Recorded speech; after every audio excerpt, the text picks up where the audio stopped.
कुछ सीखे, कुछ कुछ सोचे, कुछ कुछ समझे, ऐसे ही हम सब कुछ सीखे।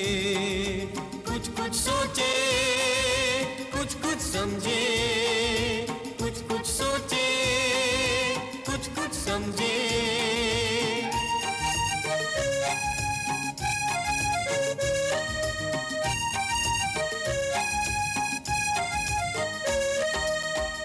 कैसे खिलते फूल रंग बिरंगे, कहाँ से आती हवा मचलती।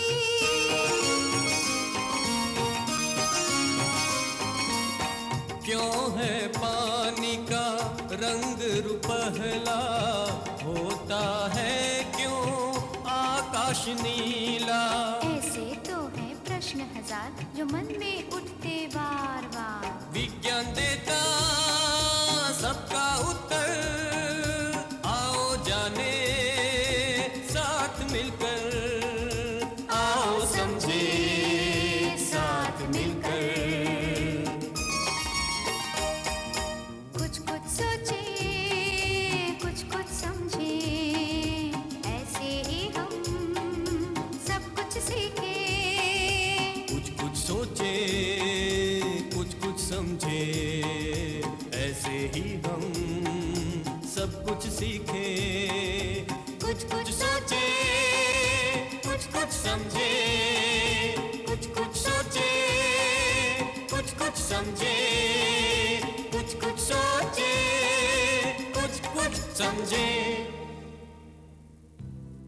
हमारी पृथ्वी सृष्टि का वह ग्रह है जहां जीवन की अति आवश्यक जरूरत यानी पानी का विशाल संग्रह है।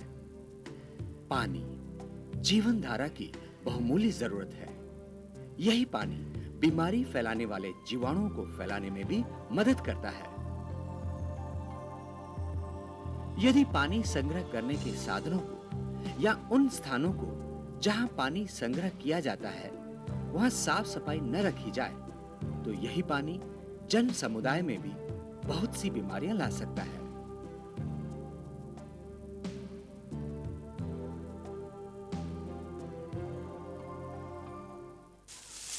हम जानते हैं रुके हुए पानी की सतह पर मच्छर अंडे देते हैं और इन्हीं मच्छरों के कारण कई बीमारियां फैलती है। अच्छा, तुम जानते हो? हाँ, मैं भी जानता हूँ। मैं भी जानती हूँ। और मैं भी। बताओ पानी से फैलने वाली बीमारियां कौन-कौन सी हैं? विषाणु द्वारा उल्टी, अतिसार, दस्त, आंतड़ियों का गंभीर रोग, पेट में कीड़े आना, ये सभी पानी से फैलने वाली बीमारियां हैं। रोगात्मक जीवाणुओं द्वारा महामारी, हैजा और पीलिया। मच्छर मक्खियों द्वारा मलेरिया, दस्त, फाइलेरिया वगैरह कई बीमारियां होती है। अच्छा, ये बताओ तुम करते क्या हो? मैं? हाँ भाई। मैं रोज दांत साफ करता हूँ, नहाता हूँ, पढ़ता हूँ और खाना तो खाता ही हूँ ना। बहुत बढ़िया। और तुम क्या करते हो? मैं अपने छोटे भाई की नाक साफ करता हूँ, उसके हाथ पैर धुलाता हूँ और उसके नाखून भी काटता हूँ। ये कमजोर है ना, इसलिए मैं इसका ध्यान भी रखता हूँ। अगर इसे बुखार आ जाए या सांस तेजी से चलती है ना, तो मैं माँ और बाबा को तुरंत बुलाता हूँ। मैं घर के काम करती हूँ। हाँ, पानी के बर्तनों को जरूर ढक के रखती हूँ, क्योंकि अगर पानी खुला रख दिया जाए तो उससे बीमारियाँ फैलती हैं और मैं घर के बाहर कभी पानी नहीं फेंकती। और भाई तुम इस वक्त यहाँ क्या कर रहे हो? मैं अभी हैंडपंप के आसपास की गंदगी साफ कर रहा हूँ। उसकी नाली बंद हो गई है ना, अगर नाली के आसपास की गंदगी हटा दी जाए तो पानी निकल जाएगा। वैसे मैं पढ़ाई भी करता हूँ। अरे वाह, लेकिन ये काम तो ग्राम पंचायत वालों का है। क्या उनके लोग यहाँ आकर साफ सफाई नहीं करते? वो जब भी आते हैं और हमारी साफ सफाई देखते हैं ना, तो वो भी खुश हो जाते हैं और कहते हैं कि कोई इस गांव में इसलिए बीमार नहीं होता है और इस गांव में एक मच्छर भी नहीं है। बहुत बढ़िया।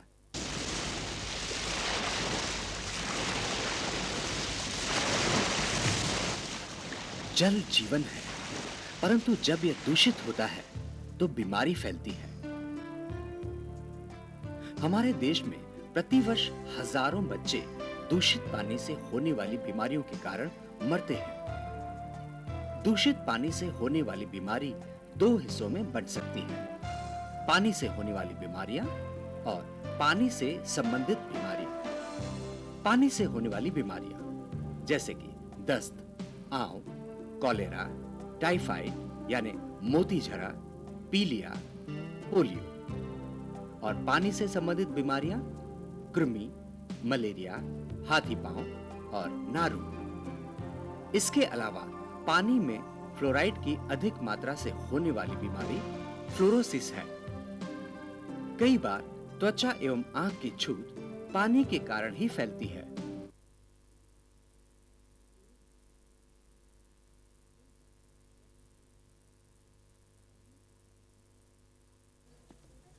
मंगली, ओ मंगली। अरे छगन, वो आया स्कूल से? तू?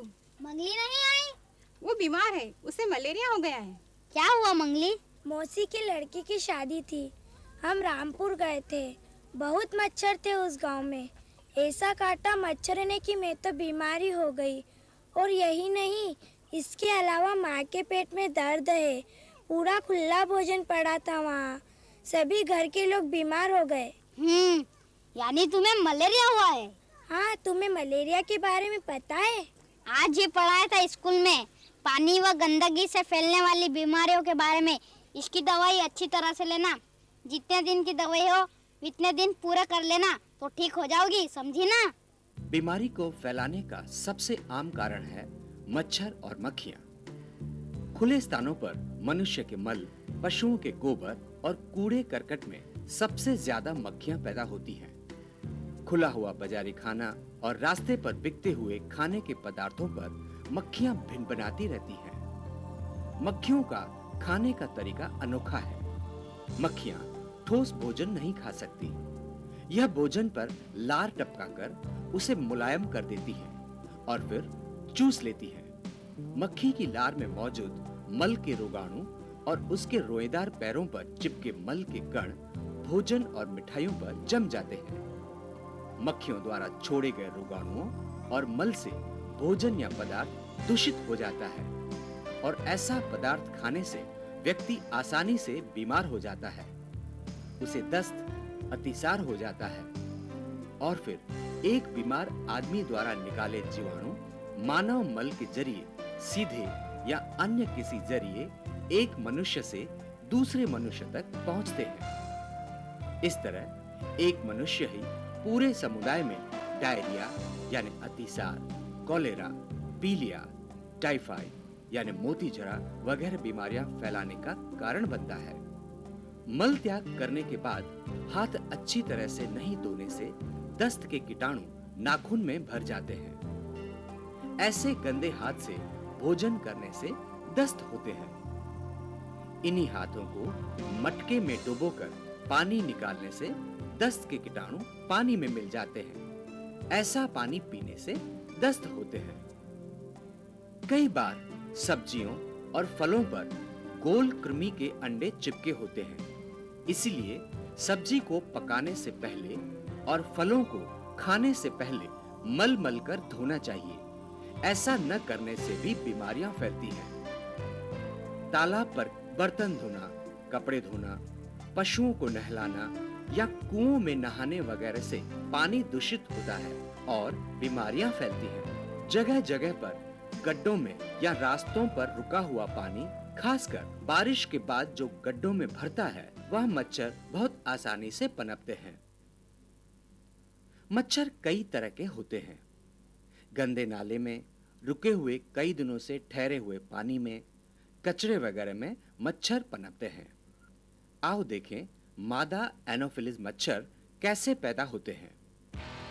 मादा एनोफिलिस मच्छर रुके हुए पानी पर अंडे देती है।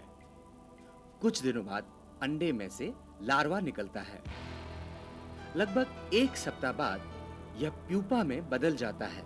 उसके बाद प्यूपा अपनी चमड़ी उतारकर एक पूर्ण मच्छर बनता है। सिर्फ 10-12 दिनों में अंडे से मच्छर तैयार हो जाता है। एक मादा मच्छर एक बार में 200 से 300 अंडे देती है और यह मादा मच्छर 30-40 दिनों तक जीवित रहती है, जबकि नर मच्छर का जीवन इससे आधे दिनों का यानी 15 से 20 दिनों तक का होता है। अब देखें ये मच्छर बीमारी कैसे फैलाते हैं। वैसे जहरीली बीमारी मलेरिया फैलाने में मच्छरों का बहुत बड़ा योगदान है। मादा मच्छर एनोफिलिस किसी भी मलेरिया रोगी के शरीर से जब खून चूसती है, तब मच्छर के शरीर में खून के साथ मलेरिया के जीवाणु प्रवेश कर जाते हैं और विकसित होते हैं। यह मादा मच्छर जब स्वस्थ मनुष्य को काटती है, तब मलेरिया के जीवाणु स्वस्थ मनुष्य के शरीर में फैल जाते हैं। शरीर में जाते ही ये जीवाणु पित्ताशय में पनपते हैं, अपनी संख्या बढ़ाते हैं और रक्त कणों में भी फैल जाते हैं। इस प्रक्रिया के होने तक मरीज बुरी तरह से मलेरिया ग्रस्त हो चुका होता है। इसी प्रकार क्यूलेक्स मच्छर के काटने से हाथी पांव यानी फिलपा हो जाता है। मरीज का पैर हाथी जैसा हो जाने से इस बीमारी को हाथी पांव कहा जाता है। यह कीटाणु से होने वाली छूत की बीमारी है। क्यूलेक्स मच्छर जब हाथी पांव पीड़ित व्यक्ति को काटता है, तब उसके रक्त के साथ इस बीमारी के कीटाणु भी चूस लेता है और यही मच्छर जब स्वस्थ व्यक्ति को काटता है, तो उसके शरीर में हाथी पांव के कीटाणु का प्रवेश होता है। इस प्रकार हाथी पांव की बीमारी फैलती है। क्यूलेक्स मच्छर गंदे पानी में भी होते हैं। हाँ, अब पता चला ये मच्छर ही बीमारी की जड़ है। ये मच्छर ही ना रहे तो बीमारी बढ़े ही नहीं। सही कहा। इन मच्छरों का नाश कर दे तो बीमारी नहीं होगी। अब हमें यह देखना है कि मच्छरों के घर कौन से हैं, जहाँ जाकर हम उनका नाश कर सके। खुले ठहरे हुए पानी में, टूटे फूटे पुराने बर्तनों में जहाँ पानी पड़ा होता है। हाँ, बेकार फेंके टायरों में भी गंदा पानी भरा रहता है। खाली घड़े, टूटी बोतलें, नारियल का खोपरा, इनमें भी ये किसी जगह पड़े हो तो गंदा पानी भरा रहता है। चलो हम इन सब का नाश करें और आज से ही मच्छरों को भगाएं। हमें गांव को स्वच्छ रखना चाहिए ताकि बीमारियों को जड़ से निकाला जा सके। सुरक्षा के उपायों को बढ़ावा देना चाहिए। ध्यान दें, व्यक्तिगत स्वच्छता रखनी चाहिए। नदी तालाब के पास मल त्याग नहीं करना चाहिए। उपलब्ध हो तो शौचालय का इस्तेमाल करना चाहिए। मल त्याग के बाद और भोजन करने से पहले अपने हाथों को अच्छी तरह से साबुन या राख से धोना चाहिए।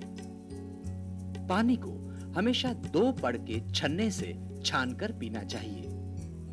मटके से पानी निकालने के लिए डंडी वाले बर्तन का इस्तेमाल करना चाहिए। घर के सभी सदस्यों, विशेषकर छोटे बच्चों के नाखून नियमित काटने चाहिए। बाजार में बिकते खुले खाद्य पदार्थ तथा कटे हुए रखे हुए फल नहीं खाने चाहिए। पानी खुला न रखें। घर के आसपास के गड्ढों को भर देना चाहिए। पानी की नालियां साफ रखनी चाहिए। भोजन को ढककर रखना चाहिए या इसे रसोई की अलमारी में रखा जाना चाहिए। रसोई घर के बेकार पानी की निकासी के लिए मजबूत कच्ची नाली या मिट्टी का पाइप लगा दें। इस पानी को आप रसोई से बगीचे में ले जाकर अपने परिवार के इस्तेमाल के लिए सब्जियां उगा सकते हैं। स्नान घर में बेकार पानी की निकासी के लिए सोख खड्डा बनाना चाहिए। बरसाती दिनों में मच्छरदानी का प्रयोग करना चाहिए। मच्छरों से छुटकारा पाने के लिए कमरों में घर के आसपास कीटनाशक दवाएं छिड़कवानी चाहिए। मलेरिया से बचाव के लिए स्वास्थ्य कार्यकर्ता से मलेरिया की गोलियां ली जा सकती हैं, लेकिन इन गोलियों को पूरी अवधि तक लेना अत्यंत जरूरी है। बुखार से उठे बच्चे को पुनः स्वस्थ होने के लिए कम से कम 1 सप्ताह अतिरिक्त पौष्टिक भोजन और प्रचुर मात्रा में तरल पेय देते रहना चाहिए। आपको पता है, कुछ मछलियां मच्छर या लार्वा खा जाती हैं। घर की टांकियों, कुओं, घर के आसपास गड्ढों व तालाबों में इन मछलियों को छोड़ देने से मच्छर बहुत कम हो जाते हैं। मलेरिया विभाग से मछलियां लेकर गांव के तालाब में डालनी चाहिए। अपना घर साफ सुथरा रखें। अपना गांव स्वच्छ रखें। बस, फिर बीमारी कभी नहीं आएगी।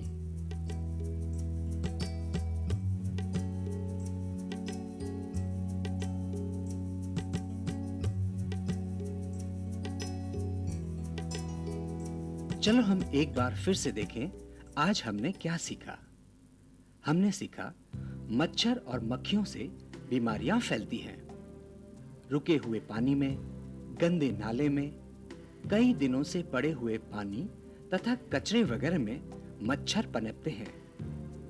मादा एनाफिलिस मच्छर जब किसी मलेरिया के रोगी के शरीर से खून चूसती है तो मच्छर के शरीर में खून के साथ मलेरिया के जीवाणु प्रवेश कर जाते हैं। यही मादा मच्छर जब स्वस्थ मनुष्य को काटती है तब मलेरिया के जीवाणु स्वस्थ मनुष्य के शरीर में फैल जाते हैं और वह स्वस्थ व्यक्ति मलेरिया ग्रस्त हो जाता है।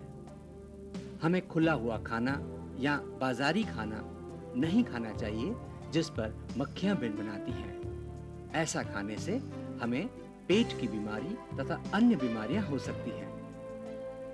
इस प्रकार मच्छरों मक्खियों द्वारा कई बीमारियां फैलती हैं। हमें मच्छरों का नाश करने के साथ-साथ साफ सफाई रखनी चाहिए ताकि बीमारी ना हो।